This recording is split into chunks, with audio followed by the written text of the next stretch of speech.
जैसे हमारे सनातन में कहा गया कि कैसे हर एक प्रकार के आश्रम की व्यवस्था है, और कैसे धर्म से अर्थ कमाना है, धर्म अर्थ काम और अंत में मोक्ष, जैसे चार आश्रम की सुंदर व्यवस्था है।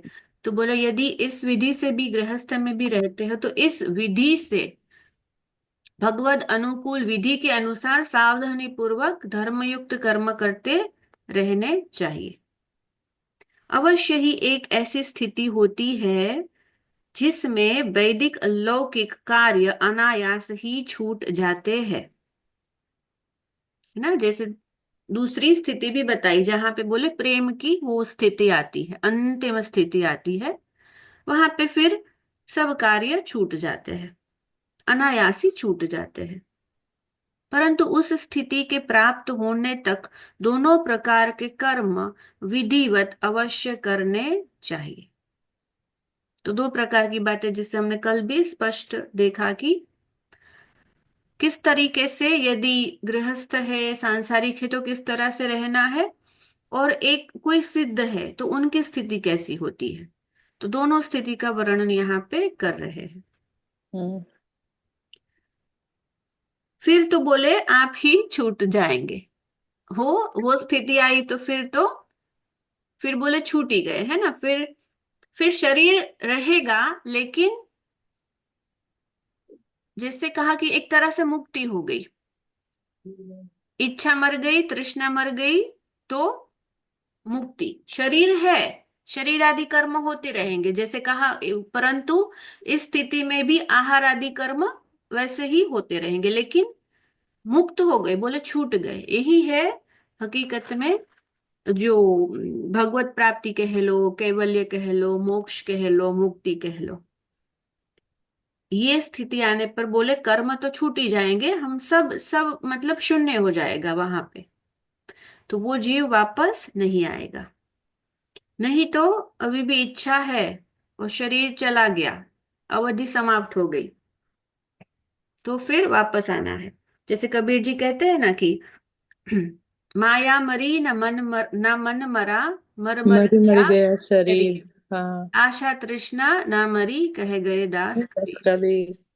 तो ये सब वही तृष्णा का खेल है, आशा अपेक्षा का खेल है।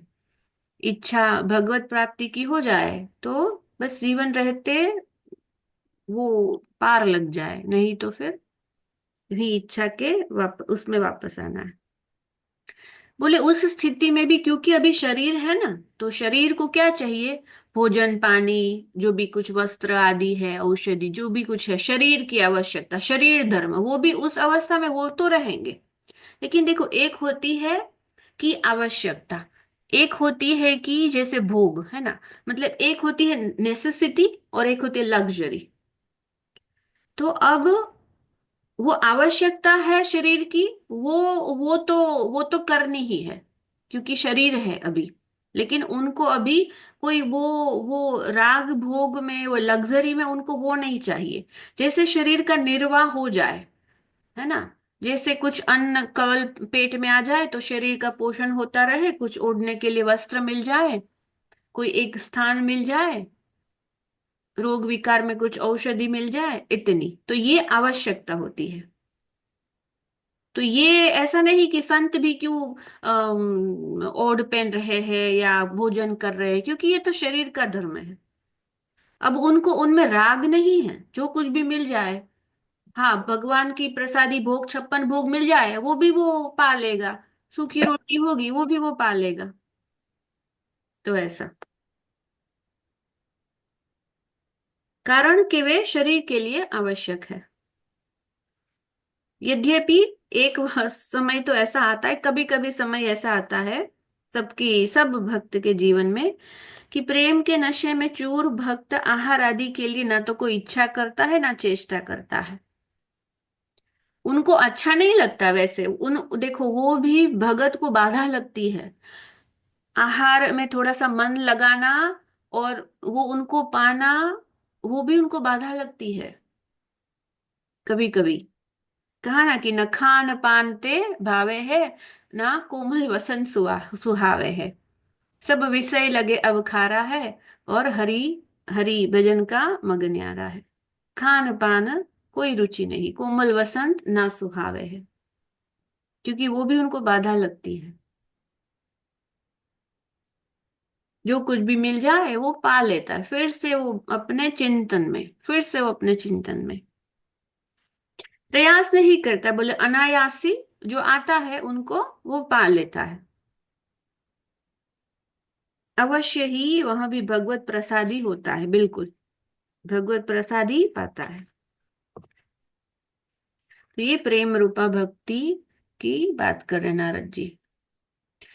आगे बताते हैं लक्षण उदाहरण, है ना। ये हमारे लिए कुछ कुछ काम का है कि भगवत प्राप्त जिनके हृदय में भगवान की भक्ति दृढ़ हो गई है, वो जन का लक्षण क्या होता है, कैसा होता है, कैसा होता है वो। तो 15वां सूत्र कहते हैं कि तलक्षणानि वाचयन्ते नाना मत भेदात। नाना मतभेद, अलग अलग थोड़े से, अब नाना मतों के अनुसार उस भक्ति के लक्षण कहते हैं। नाना मतलब विविध प्रकार के, जैसे कई सारे भक्तों संतों के ग्रंथों के प्रमाण नारद जी यहाँ देंगे, और फिर अपनी भी बात आगे कहेंगे। विभिन्न आचार्यों ने भक्ति का स्वरूप भिन्न भिन्न रूप से बतलाया है, हालांकि अलग है, लेकिन सार बात तो एक ही है। शब्द अलग अलग है, कई रूप अलग अलग है, पर जो जो स्थिति होती है वो एक ही होती है। थोड़ा थोड़ा आगे पीछे होता है, अलग अलग शब्द होते हैं, कोई ये कहता है कि अच्छा इनके लक्षण ऐसे है ऐसे है ऐसे है, वो सब सब भी होते हैं, और कुछ कुछ भी होते हैं, लेकिन अंतिम वो होती है, वो एक ही होती है स्थिति। पहले उनका वर्णन करके, हाँ, फिर देवर्षि नारद जी अपना मत दिखलाना चाहते हैं। तो आगे के सूत्र में कहते हैं, व्यास जी के अनुसार, भगवान वेद व्यास के अनुसार उनके लक्षण, तो पूजा दिश्व अनुराग इति पाराशर्य। पराशर नंदन श्री व्यास जी के मत अनुसार भगवान की पूजा आदि में अनुराग होना भक्ति है। तो कोई जन यदि जिसको भगवान की पूजा आदि में रुचि है, तो वो भी भक्ति है ना। मतलब देखो, वो सांसारिकता से भिन्न होगा ना। संसार का जो सामान्य जन होगा उनको कहाँ पूजा आदि में रुचि होगी। तो जिनका मन बार बार जैसे लगता है कि मैं मंदिर जाऊं, मैं पूजा करूं, अर्चना करूं, तो ये बोले कि भगवान के भक्त का लक्षण है, भगवान के भक्त का लक्षण है। अपने तन मन धन को भगवान की पूजन सामग्री समझना, तन मन धन से। ये तन मन धन सब बोले, जो भी कुछ मेरे पास है, तुद वस्तु गोविंदम तुद्यमेव समर्पणम। मेरा थोड़ी है वैसे भी, जो जो कुछ भी दिया है भगवान ने, तो मैं आपकी सेवा में पूजा में लगाता हूँ। शरीर से सेवा, मन से चिंतन, जो कुछ भी दिया वो तुझको समर्पण। तन मन धन को भगवान की पूजन सामग्री समझना, और परम श्रद्धा पूर्वक यथाविधि तीनों के द्वारा भगवान की प्रतिमा की अथवा विश्व रूप भगवान की पूजा करनी चाहिए। भगवत पूजा में मन लगने से संसार के बंधन कारक विषयों से मन अपने आप ही हट जाता है। इसीलिए महत्व है हमारे यहाँ सनातन धर्म में, क्यों पूजा का विशेष महत्व है ना, कि जो मन संसार में नहीं तो बिना वजह लगा रहेगा, बोले उतनी देर उसको हटके जो अष्टयाम सेवा चिंतन करते उसमें लगाओ। इसीलिए सेवा प्रणाली है, इसीलिए ये अष्टयाम सेवा प्रणाली है, इसीलिए विग्रह की पूजा आदि है, इसीलिए ये सब उत्सव है। कि नहीं तो हर हर समय मन विषयों का ही चिंतन करता रहेगा। तो अब क्या उपाय किया जाए, क्या किया जाए। तो बोले कि अब लगो भगवान की सेवा में, हाथ से सेवा करो, शरीर से सेवा करो, है ना, ऐसे अपनी पंच इंद्रिय कर्मेंद्रिय को लगाओ भगवान में। आंख से भगवान का दर्शन करो, भगवान के विग्रह स्वरूप का दर्शन करो, उनका श्रृंगार करो, मन उसमें लगाओ। कान से सुनो भगवत वार्ता, मुख से भगवान का नाम लो, भोग सामग्री आदि बनाओ, भगवान का मंदिर सजाओ, कुछ भी नैवेद्य बनाओ, सब मतलब अपनी इंद्रियों को भगवान में लगाओ। जो हर समय नहीं तो क्या करेगा, मन खाली तो बैठेगा नहीं। ऐसी निर्विकार निर्विचार स्थिति तो कोई एक योगी ज्ञानी की होती है। नहीं तो मन तो कुछ ना कुछ उद्यम करेगा ना, मन तो कुछ ना कुछ करेगा। वो भी कर्म ही है। मन से भी किया जाए सोचना भी कर्म है। तो मन नहीं तो कुछ उठ पटांग सोचेगा, बोले नहीं अब मन को यहाँ पे लगाओ। तो धीरे धीरे तन ही राख सत्संग में, और फिर मन ही प्रेम रस भेयो। पहले बोले लगाओ, तन को लगाओ, जाओ सत्संग में, जाओ सुनो, सेवा करो, मंदिर जाओ, तीर्थ में जाओ। तो क्या होगा, संसार के बंधन कारक विषयों से मन धीरे धीरे हट जाएगा, फिर उनको उसमें रस आने लगेगा, फिर रस आने लगेगा। तो ये विधि है। बाह्य और मानस दोनों ही प्रकार से भगवान की पूजा होनी चाहिए। बाह्य माने ये शरीर से, और मानसी तनुजा वित्तजा और मानसी। श्रीमद वल्लभाचार्य महाप्रभु जी की तो ये प्रणाली है। इसीलिए वल्लभाचार्य महाप्रभु जी ने घर घर ठाकुर सेवा पधराई कि पहले लगो सेवा में। इसीलिए घर घर ठाकुर सेवा, बाल गोपाल की सेवा उन्हीं की देन है, वल्लभाचार्य महाप्रभु जी की। कि अपने घर में ठाकुर जी विराजमान करो, श्री जी विराजमान करो और सेवा करो। तो फिर मन उसी में रमा रहेगा, रमा, और फिर एक दिन करते करते शरीर से बोले पूरा का पूरा मन भी लग जाएगा, प्रभुमय हो जाएगा मन। और प्रभु यही कहते हैं, मन मना भव अर्जुन, मद मद मद चित्त, मुझ में मन लगा, मयि अर्पित मन बुद्धि, और यो मद भक्त समय प्रिय। ऐसा ऐसा ऐसा भगत मुझे प्रिय है, जो मेरे में मन लगाता है, मेरा फिर धीरे धीरे मेरे मन वाला हो जाता है। तो भगवान की पूजा से भगवान का फिर परम पद प्राप्त होता है। इसीलिए इतना महत्व है। ये कोई कोई ऐसा नहीं है कि कोई कारण नहीं है, सबका कारण है। इसलिए कहा कि शास्त्रोक्त विधि के अनुसार बस करते रहिए, करते रहिए, जो कहा है करते रहिए। आगे का सूत्र तो श्री गर्गाचार्य के मत के अनुसार कहते हैं कि उनके लक्षण कथा द्विषिवती गर्ग। श्री गर्गाचार्य के मत से भगवान की कथा आदि में अनुराग होना ही भक्ति है ना। ये भी जैसे कहा कि ये भी भगवान की बड़ी कृपा है, पिछले पाप ते हरि चर्चा ना सुहात, तुलसीदास जी कह रहे हैं। ये भी बोले अनेक जन्मार्जितम पुण्यम कृष्ण भक्ति प्रजायते, ये भी जो बात करे ना, ये महान स्थिति है कि किसी को भगवान की पूजा अर्चना अच्छी लगती है, नाम भगवान का जप करना, वो अपना कर्तव्य भी समझता है और उनको अच्छा भी लगता है। ये भी अनेक जन्मार्जितम पुण्यम, भगवान के भक्त है ये। श्री भगवान की दिव्य लीला महिमा, उनके गुण और नामों के कीर्तन तथा श्रवण में मन लगाना निस्संदेह भक्ति का प्रधान लक्षण है। यदि हमारा मन सत्संग में लगता है, भगवान की कथा वार्ता सुनने में अच्छा लगता है, तो बोले ये निस्संदेह भक्ति का प्रधान लक्षण है, प्रधान लक्षण है। नहीं तो बोले संसार में अधिकांश मनुष्य तो ऐसे ही है कि जिन्हें भगवान और भगवान की कथा से कोई मतलब नहीं है,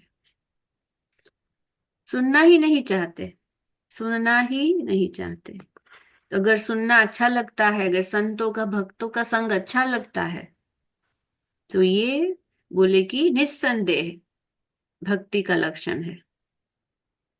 दिन रात विषय चर्चा में ही उनका जीवन बीतता है।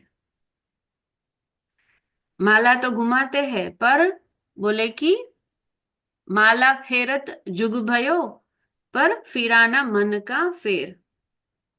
कर का माना छोड़ दे और बोले मन का फेर, कर का मन का छोड़। जैसे ऐसा नहीं कि मतलब बाहरी तो माला घुमाते, ऐसा भी होता है, लेकिन देखो हम अंत समय तक ऐसे 80-90 बरस की अवस्था हो गई, लेकिन अभी भी वो उनका जो उनका मतलब विषय चर्चा में ही उनका दिन रात बीतता है।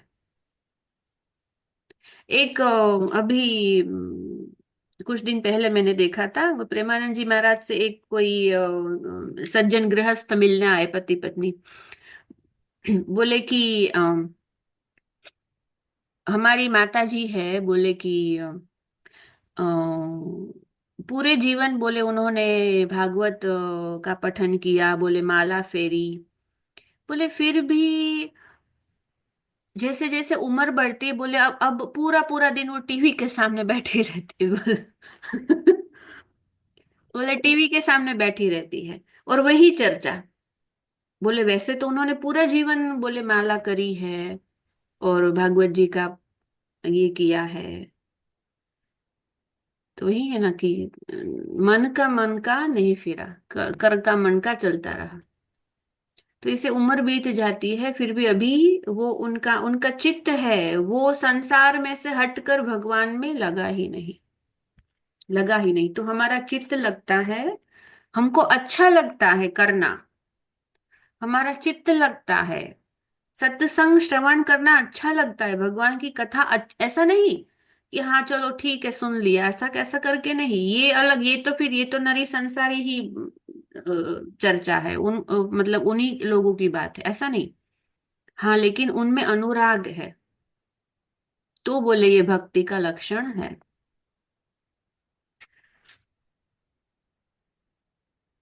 बोले पूरा जीवन ऐसे बीतता है, न तो वे कभी भगवान का गुणगान करते हैं, न उन्हें भगवत चर्चा सुहाती है। श्रवण न राम कथा अनुरागी। इस अवस्था में जिन मनुष्यों का मन भगवान के गुणानुवाद सुनने और कहने में लगा रहता है, वे अवश्य ही भक्त है। सूत्रकार आचार्य श्री नारद जी ने स्वयं महर्षि वेद व्यास से कहा है, नारद जी ने, भागवत में ये श्लोक है, आता है कि नारद जी वेद व्यास जी को कह रहे, इदम ही पुंस सत्पसः श्रुतस्य वा स्विष्टस्य सुप्तस्य च बुद्धिदतयोः अविच्यु तो अर्थः कवि भिन्नि रूपी तो यदुत्म श्लोक गुणानुवर्णनम। विद्वानों ने यही निरूपण किया है कि भगवान का गुणानुवाद, कीर्तन ही तप, वेदा अध्ययन, भली भांति किए हुए यज्ञ, मंत्र, ज्ञान और दान आदि सबका अविनाशी फल है। श्री रामचरितमानस में भी कहा कि राम कथा सुंदर करतारी, संशय बिहग उडावन निहारी, भव सागर चह पार जो पावा, राम कथा ता कह दृढ़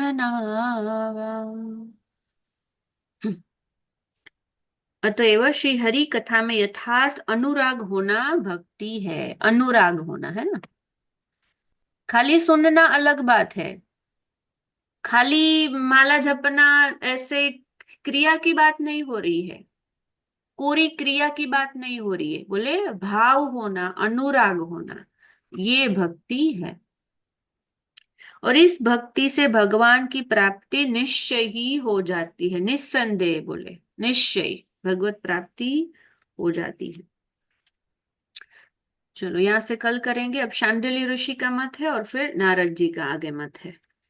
शांडिल्य ऋषि ने भी भक्ति सूत्र की रचना की है, दो भक्ति सूत्र जैसे प्रख्यात है, एक नारद भक्ति सूत्र और एक शांडिल्य भक्ति सूत्र, वो भी सुंदर है, वो भी कभी भगवान की इच्छा रही तो देखेंगे।